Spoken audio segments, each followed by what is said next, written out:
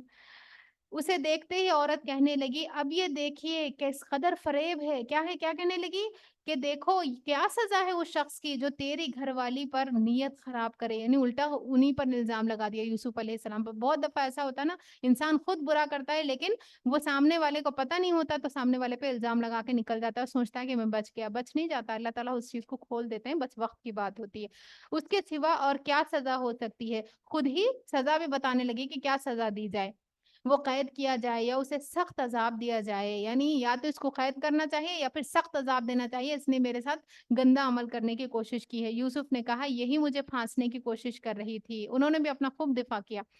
اس عورت کے اپنے کنبے والوں میں سے ایک شخص نے قرینے کی شہادت پیش کی, یعنی وہاں پر کیا ہے, ایک شخص تھا جس نے بتایا کیا کہ حالات کا جائزہ لے کے بتایا کہ اچھا میں بتاتا ہوں کہ حالات اگر ایسے ہوئے تو پھر عورت گناہگار ہے, اور اگر حالات ایسے ہوئے تو مرد گناہگار ہے. ہوا کیا کہ آخر اگر یوسف علیہ السلام کی قمیص آگے سے پھٹی ہوئی تو عورت سچی ہے اور یہ جھوٹا ہے, کیونکہ جب انسان آتا ہے نا تو پھر عورت سامنے سے حملہ کرتی ہے نا دور کرنے کے لیے, اس طریقے سے تھا. اور اگر اس کی قمیص پیچھے سے پھٹی ہوئی ہے تو یعنی عورت اپنی طرف کھینچ رہی تھی تو عورت جھوٹی ہے اور یہ سچا ہے. جب شوہر نے دیکھا تو یوسف کی قمیص پیچھے سے پھٹی ہوئی ہے تو اس نے کہا یہ تم عورتوں کی چالاکیاں ہیں, واقعی بڑے غضب کی ہوتی ہیں تمہاری چالیں, یعنی رود ہو کے اپنے آپ کو سچا ثابت کرنے لگی. اے یوسف اس معاملے سے درگزر کر, اور اے عورت تو اپنے قصور کی معافی مانگ, تو ہی اصل میں خطا کار تھی. یعنی اللہ تعالیٰ نے کھول دیا وہ معاملہ, لیکن کھولنے کے باوجود بھی دیکھیں چاہے تو یہ معاملہ وہیں پر ختم ہو سکتا تھا, یوسف علیہ السلام کہیں اور پر, لیکن اللہ نے اب آپ کو سکھانا تھا نا پیغمبری کے لیے.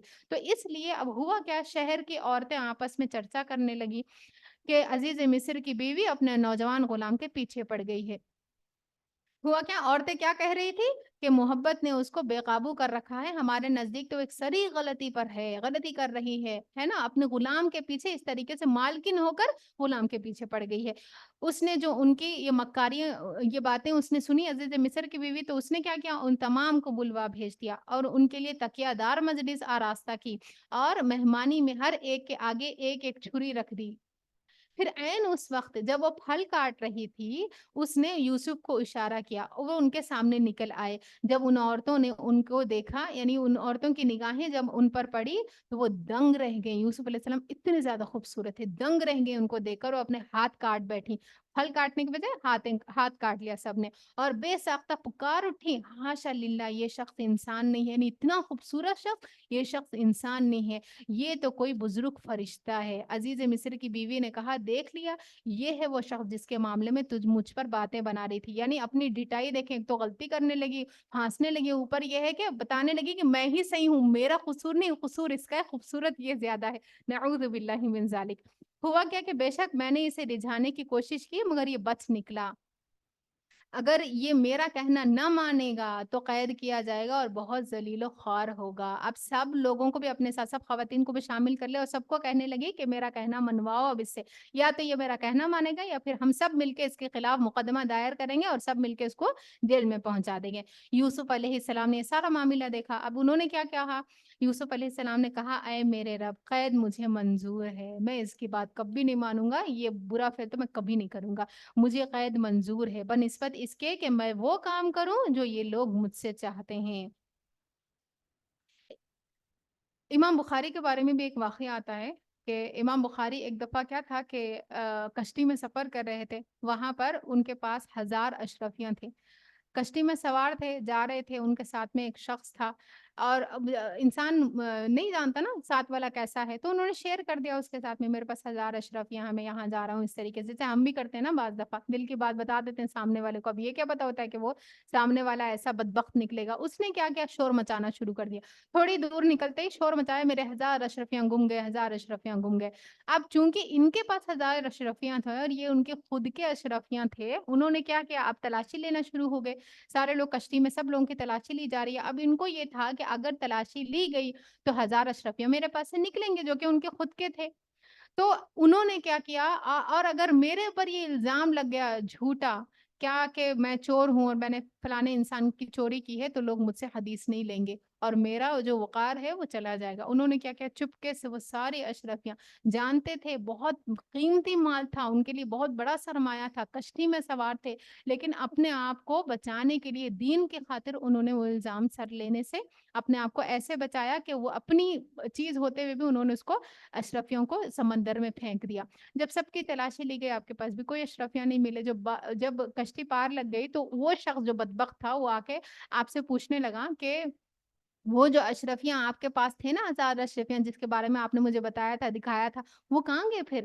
تو انہوں نے کہا کہ میں ایک حدیث کا راوی ہوں اور لوگ مجھ سے حدیث لیتے ہیں، اگر یہ مجھ پر الزام لگ جاتا تو پھر مجھ سے حدیث نہ لی جاتی، تو اس وجہ سے میں نے ان اشرفیوں کو پھینک دیا، ٹھیک ہے، سمندر میں پھینک دیا۔ تو یہی بات ہوتی ہے کہ بہت دفعہ نا انسان بے گناہ ہوتا ہے، اس کا کوئی قصور نہیں ہوتا، لیکن ثابت کرنے کے لیے اس کے پاس کوئی ثبوت نہیں ہوتا، تو ایسے میں انسان کو مایوس نہیں ہونی چاہیے، اللہ پر اس کا معاملہ چھوڑ دینا چاہیے۔ ہاں، لیکن اگر سچویشن ایسی آتی ہے کہ انسان اپنی بات سامنے رکھ سکے تو ضرور رکھنا چاہیے، جیسے کہ یوسف علیہ السلام نے جب بھی بات ہے خود جا کر ڈھنڈورا نہیں پیٹا کہ دیکھو میں نہیں تھا جو عزیز مصر کی بیوی کو بہلا رہا تھا، پھسلا رہا تھا، بلکہ وہ خود تھی۔ لیکن جب وہ معاملہ ان کے سامنے آتا، جب بھی لوگوں کے سامنے یہ بات ہوتی، وہ ضرور اپنا مدعا رکھتے کہ یہ بات نہیں تھی، بات یہ تھی کہ یہ مجھے ورغلا رہی تھی۔ اور اگر تو نے ان کی چالوں کو مجھ سے دفاع نہ کیا، کیا کہنے لگے؟ اللہ تعالیٰ سے دعا کرنے لگے کہ اے اللہ مجھے قید زیادہ منظور ہے بلکہ اس چیز سے جو یہ خواتین مجھے جس چیز کی طرف بلا رہی، اور اگر تو نے مجھے ان کی چالوں سے دفاع نہ کیا تو میں ان کے دام میں پھنس جاؤں گا اور جاہلوں میں شامل ہو جاؤں گا۔ اس کے رب نے اس کی دعا قبول کی اور ان عورتوں کی چالیں اس سے دفاع کر دی، بے شک وہی ہے جو سب سنتا اور سب کچھ جانتا ہے۔ پھر ان لوگوں کو یہ سوچی کہ ایک مدت کے لیے اسے قید کر دیں، حالانکہ وہ اس کی پاک دامنی اور اپنی عورتوں کے برے اتوار کی صریح نشانیاں دیکھ چکے تھے، یعنی جانتے بوجھتے بھی کیا ہے، اب جیل میں ڈال دیا ان کو، اور یہ بھی اللہ کا اذن تھا آپ کے حوالے سے۔ وَدَخَلَ مَعَهُ السِّجْنَ فَتَيَانِ، اب ہوا کیا کہ یوسف علیہ السلام قید خانے میں چلے گئے۔ یوسف علیہ السلام جب قید خانے میں گئے تو قید خانے میں 2 غلام ان کے آپ کے ساتھ وہ بھی داخل ہوئے تھے، اور ایک روز ان میں سے ایک نے اس سے کہا میں نے خواب میں دیکھا ہے کہ میں شراب کشید رہا ہوں، دوسرے نے کہا میں نے دیکھا ہے کہ میرے سر پر روٹیاں رکھی ہیں اور پرندے ان کو کھا رہے ہیں، دونوں نے کہا ہمیں اس کی تعبیر بتائیے، ہم دیکھتے ہیں کہ آپ ایک نیک آدمی ہیں۔ یوسف نے کہا ہاں، جو کھانا تمہیں ملا کرتا ہے، یعنی دوپہر کا جو ناشتہ یا صبح کا جو کھانا آتا ہے، تو اس کے آنے سے پہلے پہلے میں تمہیں ان خوابوں کی تعبیر بتا دوں گی، یعنی تم جس چیز کے لیے آئے ہو، جو مسئلہ اپنا بیان کرنے کے لیے، اس کا میں تمہیں حل بتا دوں گا۔ اس سے پہلے انہوں نے کیا کیا؟ تبلیغ کی۔ اب لوگ خود آئے تھے نا ان کے پاس چل کر، تو تبلیغ کا موقع ایک دائی کبھی نہیں چھوڑتا۔ تو یہ علم ان علوم میں سے ہے جو میرے رب نے مجھے عطا کیا ہے، یہ نہیں اپنی شیخی بغانا شروع ہو گئی، دیکھو میرے پاس ہر مسئلے کا حل ہے، بلکہ کیا کہنے لگے، میرے پاس جو علم ہے یہ خوابوں کی تعبیر کا، یہ اللہ کی طرف سے مجھے ملا ہے۔ واقعہ یہ ہے کہ میں نے ان لوگوں کا طریقہ چھوڑ کر جو اللہ پر ایمان نہیں لاتے، آخرت کا انکار کرتے ہیں، اور اپنے بزرگوں ابراہیم، اسحاق اور یعقوب علیہ السلام کا طریقہ اختیار کیا ہے، یعنی کہنے لگے کہ میں شرک نہیں کرتا، توحید پر میں زندگی بسر کر رہا ہوں۔ ہمارا یہ کام نہیں ہے کہ اللہ کے ساتھ کسی کو شریک ٹھہرائیں۔ در حقیقت اب یہاں پر دیکھیں کس طریقے سے تھوڑا سا موقع تھا بس، ٹھیک ہے، ایک وہ لوگ اپنا مسئلہ بیان کرنے کے لیے آئے تھے، لیکن اس موقع کو بھی غنیمت جانا اور فوراً ہی بتا دیا کہ شرک کتنا بڑا جرم ہے۔ در حقیقت یہ اللہ کا فضل ہے ہم پر اور تمام انسانوں پر کہ اس نے اپنے سوا کسی کا بندہ ہمیں نہیں بنایا، مگر اکثر لوگ شکر نہیں کرتے۔ اے زندان کے ساتھیوں، تم خود ہی سوچو کہ بہت سے متفرق رب بہتر ہیں، یعنی بہت سارے الہ بہتر ہیں، یا پھر وہ ایک اللہ جو سب پر غالب ہے، اس کو چھوڑ کر تم جس کی بندگی کر رہے ہو وہ اس کے سوا کچھ نہیں کہ بس چند نام ہے جو تم نے اور تمہارے آبا و اجداد نے رکھ لیے ہیں۔ اس نے ان کے لیے کوئی سند نازل نہیں کی، کوئی یعنی کوئی پروف نہیں ہے۔ اللہ تو رب ہے، اس کے بارے میں اللہ تعالیٰ دلائل بھی دیتا ہے، نشانیاں بھی دیتے ہیں، کئی طریقے سے قرآن و سنت میں یہ بات ثابت کی جاتی ہے، بتائی جاتی ہے کہ اللہ ہمارا رب ہے تو کیسے ہے۔ لیکن باقی جو بت ہے یا جس کو بھی انسان اللہ رب العالمین کے ساتھ الہ قرار دیتا ہے، ان لوگوں کی کوئی دلیل نہیں ہے، کوئی پروف موجود نہیں ہے۔ تو یہاں پر وہی بات آ رہی ہے کہ کیا اللہ نے اس کے لیے کوئی سند نازل نہیں کی، فرما روائی کا اقتدار اللہ کے سوا کسی کے لیے نہیں ہے، ان الحکم الا للہ، اس کا حکم ہے کہ خود اس کے سوا تم کسی کی بندگی نہ کرو، یہی ٹھیک سیدھا طریقہ زندگی ہے، مگر اکثر لوگ جانتے نہیں ہیں۔ اے زندان کے ساتھیوں، تمہارے خواب کی تعبیر یہ ہے، اب تعبیر بتا رہے ہیں، پہلے دعوت دے دی اور پھر مسئلے کی طرف آئے ہیں۔ تمہارے خواب کی تعبیر یہ ہے کہ تم میں سے ایک تو اپنے رب یعنی شاہ مصر کو شراب پلائے گا، رہا دوسرا تو اسے سولی پر چڑھا دیا جائے گا اور پرندے اس کا سر نوچ نوچ کر کھائیں گے، جس کے جو دیکھ رہا تھا نا روٹیاں کھا رہا ہے، پرندے روٹی کھا رہے ہیں تو اسی کی تعبیر کر رہے ہیں، پرندے اس کا سر نوچ نوچ کر کھائیں گے، فیصلہ ہو گیا اس بات کا جو تم پوچھ رہے تھے۔ جی۔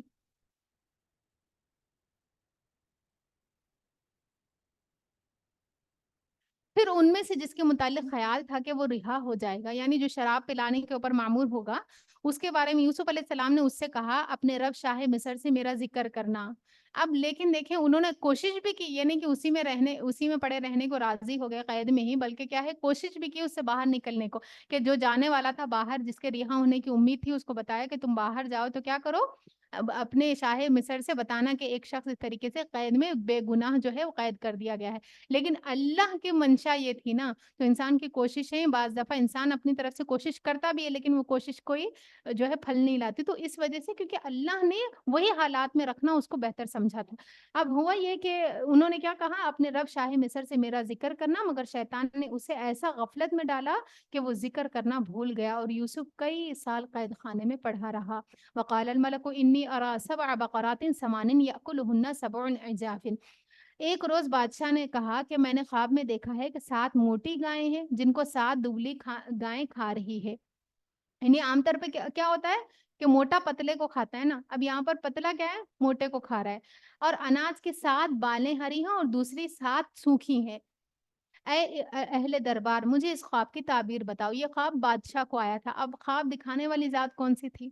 اللہ کی تھی نا، چاہے تو اللہ پہلے بھی دکھا سکتے تھے، لیکن اس میں دیکھیے حالات کے کس رخ مڑنے میں اللہ رب العالمین کا کیسا اذن ہوتا ہے، ہمیں اس واقعے سے پتہ چلتا ہے کہ جو بھی حالات انسان پر آتے ہیں نا اس میں اللہ کا اذن شامل ہوتا ہے۔ انسان اپنی بھر مقدور پوری کوشش کرے اگر کوئی تنگی میں ہے اس سے باہر نکلنے کی، لیکن انسان بھاگ نہیں سکتا، تو ہمیشہ ہر حالات میں اللہ رب العالمین سے راضی رہنا چاہیے۔ دوسری 7 سوکھی اے اہل دربار مجھے اس خواب کی تعبیر بتاؤ اگر تم خوابوں کا مطلب سمجھتے ہو۔ لوگوں نے کہا، جتنے بھی لوگ تھے ان کو خوابوں کی تعبیر معلوم تھی لیکن اتنا گہرا علم نہیں تھا، تو لوگوں نے کہا یہ تو پریشان خواب کی باتیں ہیں، ہم اس طرح کے خوابوں کا مطلب نہیں جانتے۔ ان 2 قیدیوں میں سے جو شخص بچ گیا تھا، اب تک وہ وہیں پر تھا، شاہ مصر کو شراب ہی پلا رہا تھا، اسے ایک مدت دراز کے بعد اب بات یاد آئی، اس کو یاد آیا کہ ہاں میرے ساتھ ایک جیل میں قیدی تھا جو خوابوں کی تعبیر جانتا تھا۔ اس نے کہا میں آپ حضرات کو اس کی تعویل بتاتا ہوں، میں بتاؤں گا اس خواب کا مطلب کیا ہے، مجھے ذرا قید خانے میں یوسف کے پاس بھیج دیجیے۔